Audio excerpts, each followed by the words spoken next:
Okay, so this was our problem that we did in class today as well. It was on our updates as a challenge question.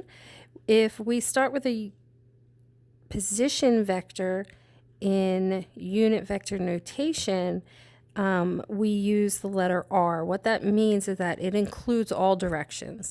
So normally we see X as a function of t, or Y as a function of t. Well, if you see a R vector, it would be dependent on t if it has that variable in there. So the R vector encompasses the X component and the Y component, and we use the unit vector notation, I for the X direction and J for the Y direction, and then displacement would be in meters. So if we want the velocity of this motion, we would just take the derivative of the position vector with respect to time.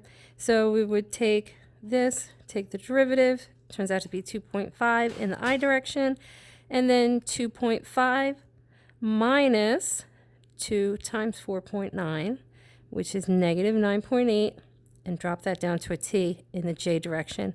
That's meters per second.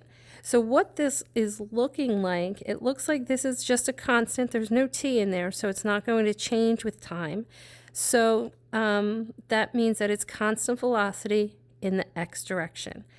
Over here, we have an initial velocity in the y, and then this term is telling us that over time, it's going to change its velocity. So keep that in mind when we're looking at the next derivative. The next derivative is going to give us the acceleration. So the derivative of the velocity is dv dt, and it turns out that this term goes away, and then this term in the y direction, this 2.5 goes away, and we are left with just a negative 9.8 in the y direction, and that's meters per second squared.